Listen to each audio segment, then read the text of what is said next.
Social media पे मिलने वाली हर इंफॉर्मेशन कितनी ऑथेंटिक है, इसे जानना बहुत जरूरी है। पाइनएप्पल खाने से प्रेगनेंसी रुकने के चांसेस बढ़ जाते हैं। रिलेशनशिप के बाद पैर ऊपर करके लेटें, स्पर्म जल्दी अंदर जाएगा। टाइट अंडरगारमेंट्स पहनने से स्पर्म काउंट खराब होता है। मेरे पीरियड्स इरेगुलर है, तो इरेगुलर होने का रीजन तो पीसीओडी ही होता है। यंग एज में मैंने काफी टाइम बर्थ कंट्रोल पिल्स का इस्तेमाल किया, बिकॉज उस टाइम पे मैं एक ऐसे रिलेशनशिप में थी जहां मैं प्रेगनेंसी प्लान नहीं कर सकती थी। तो क्या अब मैं कभी मां नहीं बन सकती?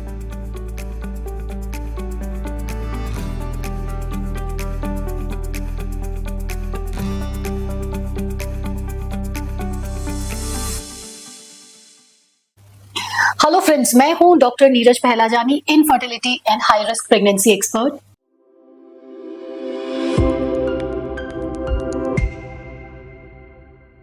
तीन साल से हम लोग प्रेगनेंसी के लिए ट्राई कर रहे हैं, अभी तक बच्चा नहीं हो रहा है। सब बोलते हैं कि थोड़ा और वेट करो, हो जाएगा। हमारा जॉब बहुत स्ट्रेसफुल है, तो शायद इस स्ट्रेस की वजह से हमें बच्चा नहीं हो रहा है। रिलैक्स करो, थोड़ा टाइम दो, हो जाएगा। अगेन बहुत कॉमन एडवाइस है कि रिलैक्स करो, हो जाएगा। बात तो ठीक है, रिलैक्स करो हो जाएगा, लेकिन खाली रिलैक्स करने से नहीं होगा।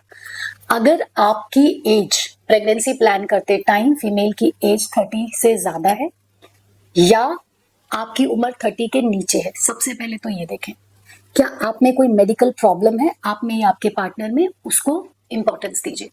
अगर आप 30 के ऊपर है, कोई मेडिकल प्रॉब्लम नहीं है, तो 6-8 महीने के ट्रायल के बाद भी अगर आपको प्रेगनेंसी नहीं रुक रही है, तो प्लीज थोड़ा सा कंसर्न दिखा दें। खाली रिलैक्स करने से नहीं होगा, डॉक्टर से मिलिए, बात करें। और अगर आपकी एज 30 के नीचे है, कोई मेडिकल प्रॉब्लम, कोई गायनिक प्रॉब्लम आप में नहीं है, आपके पार्टनर में नहीं है, तो साल 1.5 साल आप इंतजार कर सकते हैं। लेकिन उस दौरान भी अगर आपको प्रेगनेंसी नहीं रुक रही है, तो प्लीज अभी बैठ करके रिलैक्स मत करें। आपको बहुत जरूरी हो जाता है डॉक्टर से मिलना और डिस्कस करना कि आखिर प्रेगनेंसी क्यों नहीं हो रही है और उसके लिए आप क्या करेंगे।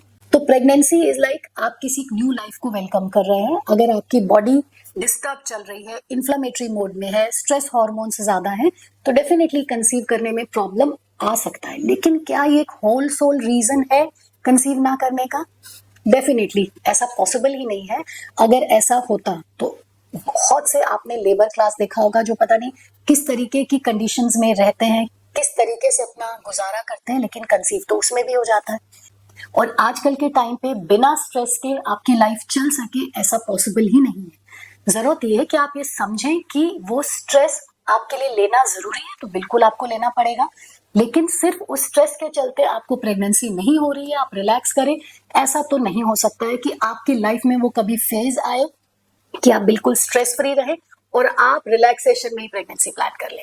तो जस्ट फॉलो द टाइमलाइंस, अपनी बॉडी के सिग्नल्स को समझें, रिलैक्स करने की कोशिश करें। लेकिन अगर उस टाइम फ्रेम के अंदर में आप कंसीव नहीं कर पा रहे हैं, तो आप फर्टिलिटी एक्सपर्ट से मिलें। बिकॉज अगर आप टाइम फ्रेम में कंसीव नहीं कर पा रहे हैं, तो कोई ना कोई रीजन होता है इनफर्टिलिटी का, और वो सिंपल टेस्ट करके आराम से पकड़ा जा सकता है। प्रॉब्लम आप में हो सकती है, आपके मेल पार्टनर में हो सकती है, और अगर आप में है तो प्रॉब्लम यूट्रस में है, ट्यूब्स में है, ओवरीज में है। Basically moral of the story is कि आइडेंटिफाई करें कौन से सेगमेंट में प्रॉब्लम है, किस लेवल की प्रॉब्लम है। उस प्रॉब्लम को पकड़ करके अगर आप रेक्टिफिकेशन करते हैं और फिर रिलैक्स करते हैं, तो प्रेगनेंसी हो जाएगी।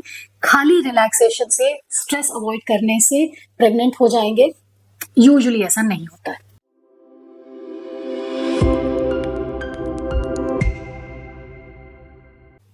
आप एक रिलेशनशिप में हैं, शादीशुदा है, बच्चा पैदा करना सिर्फ फीमेल की रिस्पॉन्सिबिलिटी नहीं है, ये एक कपल गोल है और एक कपल की जॉइंट रिस्पॉन्सिबिलिटी होती है। तो आप लोगों का मानना या फीमेल्स का खुद से ये मानना या फैमिली का ये प्रेशर देना कि बच्चा अगर नहीं हो रहा है तो समस्या सिर्फ महिलाओं में होगी, ये सबसे बड़ा मिथ है। इनफैक्ट आजकल के टाइम पे जितनी स्पीड से मेल इनफर्टिलिटी ग्रो कर रही है, उतनी स्पीड से फीमेल फैक्टर्स तो ग्रो नहीं किए। अगर हम 100 ऐसे केसेस देखते हैं जिनको बच्चा ठहरने में दिक्कत है, तो उसमें लगभग 40% केसेस ऐसे होंगे जिसमें होल सोल रिस्पॉन्सिबिलिटी फीमेल्स की रहती है कि उनके में कोई प्रॉब्लम है, इस वजह से बच्चा नहीं रुक रहा है।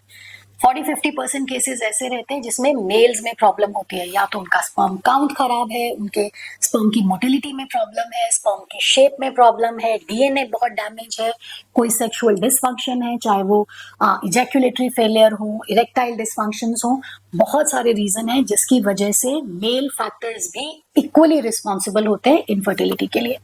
और लगभग 20% केसेस ऐसे होते हैं जहाँ पे मेल एंड फीमेल दोनों, महिला और पुरुष, बराबर के हिस्सेदारी रखते हुए उस केसेस में इनफर्टिलिटी के लिए रिस्पॉन्सिबल होते हैं। तो सिर्फ फीमेल्स को इनफर्टिलिटी के लिए ब्लेम करना, सिर्फ उन्हें रिस्पॉन्सिबल ठहराना इज अ बिग मिथ। अगर आप चाहते हैं कि टाइमली आपको प्रेगनेंसी रुके या कोई भी ट्रीटमेंट आप जो ले रहे हैं वो सक्सेसफुल हो, तो ये बहुत जरूरी हो जाता है कि दोनों पार्टनर्स, हस्बैंड एंड वाइफ, अपना कंप्लीट चेकअप कराएं। क्योंकि आप दोनों अगर ठीक होंगे, एग, स्पर्म, यूट्रस, हॉर्मोन्स, ये सब चारों मिलकर के सही टाइम पे एक सही तालमेल के साथ में काम करेंगे तो प्रेगनेंसी रुकेगी। तो इसलिए अगर आप कभी भी प्रेगनेंसी रिलेटेड किसी भी मैटर से डिस्कशन के लिए डॉक्टर के पास जाते हैं तो बहुत जरूरी है आप हस्बैंड वाइफ दोनों जाएं। किसी एक के जाने से प्रॉब्लम कंप्लीटली पता नहीं चलती है, और अगर प्रॉब्लम ही आइडेंटिफाई नहीं होगी तो आप समझ सकते हैं कि इनफर्टिलिटी का ट्रीटमेंट अच्छे तरीके से पॉसिबल हो ही नहीं सकता है।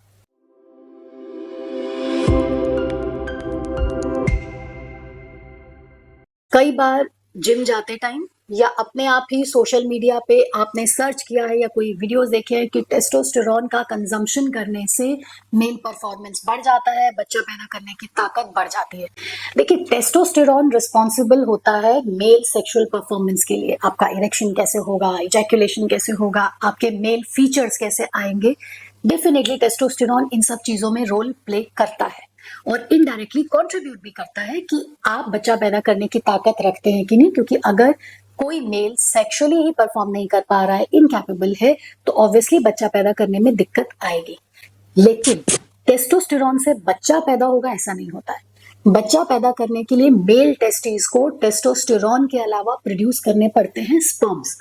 स्पर्म्स में होता है डीएनए या वो एक जेनेटिक मटेरियल है जिससे प्रेगनेंसी रुकती है। और टेस्टिस के अंदर टेस्टोस्टेरोन प्रोडक्शन की जगह अलग है, स्पर्म प्रोडक्शन की जगह अलग है। तो ये मानना कि वो मेल्स जिनमें टेस्टोस्टेरोन की कमी है, वो सेक्सुअली उतने एक्टिव नहीं है, तो वो बच्चा भी नहीं पैदा कर सकते, गलत है।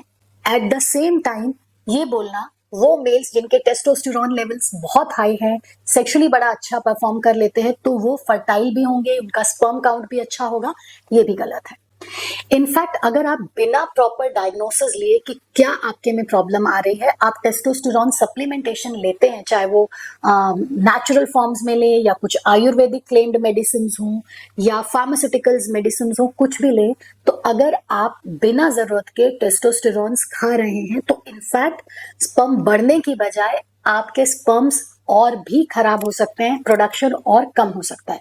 क्योंकि आप जब बाहर से अननेसेसरी टेस्टोस्टेरोन अपनी बॉडी में डाल रहे हैं तो आपके ब्रेन को एक सिग्नल जाता है कि मेरे पास तो बहुत टेस्टोस्टेरोन है, टेस्टिस बड़ा अच्छे से काम कर रहे हैं। क्योंकि ये टेस्टोस्टेरोन ब्रेन को सिग्नल देता है हॉर्मोन्स बनाने के लिए, वो हॉर्मोन्स जो टेस्टिस को कमांड करते हैं कि आप टेस्टोस्टेरोन भी बनाएं और साथ के साथ में स्पर्म भी बनाएं।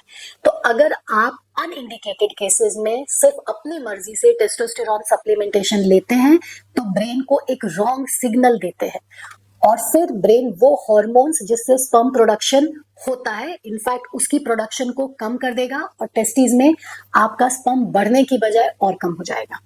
तो प्लीज, अगर आप लोग प्रेगनेंसी के लिए प्लान कर रहे हैं, स्पेशली अगर आप कोई जिम के सप्लीमेंट्स लेते हैं जिसमें हॉर्मोन्स है, तो अपने डॉक्टर से डिस्कस करिए और बिना किसी डॉक्टरी सलाह के इस तरीके के सप्लीमेंट्स से दूरी बना करके रखें। अदरवाइज लंबे टाइम तक अगर आप इसका इस्तेमाल करते रहते हैं तो हो सकता है आपकी स्पर्म प्रोडक्शन परमानेंटली लो हो जाए या जीरो हो जाए। तो प्लीज टेस्टोस्टेरोन सप्लीमेंटेशन को फर्टिलिटी से मत जोड़े, ये एक हार्मफुल एफर्ट आपका हो सकता है।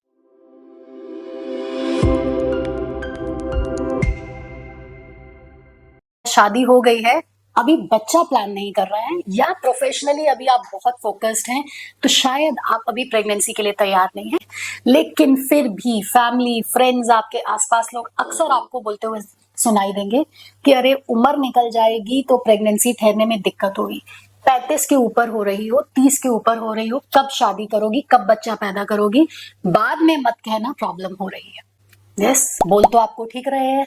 उम्र बढ़ने के साथ साथ फीमेल्स में प्रेगनेंसी ठहरने के चांसेस भी कम होते हैं और प्रेगनेंसी रुकने के बाद की जो प्रॉब्लम्स है वो भी बढ़ती है। तो इसका मतलब क्या है कि हम सब चीजों को एक तरफ रखते हुए, चाहे वो हमारा प्रोफेशन हो, चाहे वो हमारे एस्पिरेशंस हो, या हमारा मेंटल मेकअप हो, या कुछ और कमिटमेंट्स हैं, सबको दरकिनार रखते हुए सिर्फ हमारी उम्र निकलती चली जा रही है। इसी वजह से किसी भी तरीके से किसी के साथ भी प्रेगनेंसी प्लान कर ले, ऐसा तो नहीं हो सकता है। तो स्मार्ट सोल्यूशन क्या है कि अगर आप फॉर एनी रीजन प्रिपेयर नहीं है टिल द एज ऑफ 30 अपनी फैमिली को स्टार्ट करने के लिए, तो अपने फर्टिलिटी पोटेंशियल को चेक कराएं, डॉक्टर से मिले। एक सिंपल से ब्लड टेस्ट और अल्ट्रासाउंड से आप जान सकते हैं कि आपकी ओवेरियन रिजर्व क्या है, ओवरी में एग बनाने की कैपेसिटी क्या है, और उसको जानने के बाद आप बड़े ही स्मार्टली अपना रिप्रोडक्टिव करियर और अपनी बाकी की चीजों को बैलेंस में लाते हुए सब चीजें कर सकते हैं। आप अपना प्रोफेशन भी प्लान कर सकते हैं और साथ ही साथ ये भी कर सकते हैं कि जब आपका मन हो या जब आप प्रिपेयर हो, जब आपकी रिस्पॉन्सिबिलिटीज पूरी हो जाती हैं, तो आप अपने ही एग से प्रेगनेंसी ले सकते हैं। साइंस इतनी एडवांस हो चुकी है कि वो आपको मौका देती है चीजों को प्लान करने का और अपने हिसाब से जिंदगी जीने का, लेकिन उसके लिए जरूरी है कि आप टाइम रहते डॉक्टर से मिलें और अपना टेस्ट कराएं।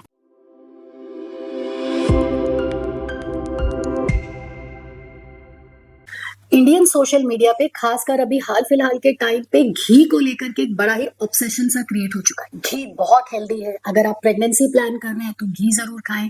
घी खाने से नॉर्मल डिलीवरी हो जाएगा, घी से फैट लॉस होता है। सोशल मीडिया पे इस घी को एक सुपर फूड का दर्जा देते हुए आपको दिखाई देगी।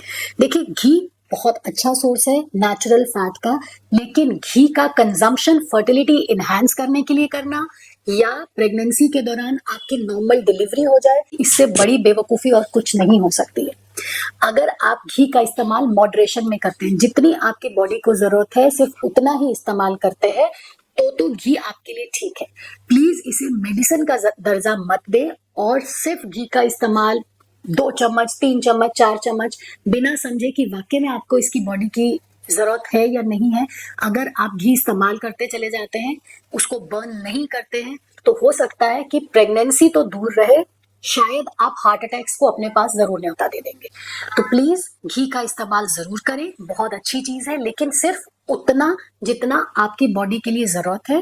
घी खाने की चीज है, ना कि मेडिसिन। सो फ्रेंड्स, इनफर्टिलिटी एक मेडिकल कंडीशन है, इसे उसी तरीके से डील करें, प्रॉपर तरीके से डायग्नोस करें और प्रॉपर ट्रीटमेंट में जाएं। सोशल मीडिया पे मिलने वाली इंफॉर्मेशन के चक्कर में रह करके अपना टाइम और पैसा बर्बाद ना करें। इस तरीके के झूठे दावों से, क्लेम से बचें। समझ दिखाइए, जानने की कोशिश करिए कि जो इंफॉर्मेशन सोशल मीडिया में दी जा रही है वो किस सोर्स से है, क्या वो ऑथेंटिक है, क्या उसे बोलने वाला इतना क्वालिफाइड है कि वो आपको सही इंफॉर्मेशन दे सके। तो अपने दोस्तों के साथ, अपने रिश्तेदारों के साथ और वो ऐसे लोग जो इस तरीके के दावे सोशल मीडिया पे कर रहे हैं, ये इंफॉर्मेशन जरूर शेयर करें। और अगर आपको मेरे द्वारा दी गई इंफॉर्मेशन अच्छी लगती है, इंफॉर्मेटिव लगती है, तो प्लीज हमारे चैनल को सब्सक्राइब करें, लाइक करें और हमें फॉलो करना ना भूलें।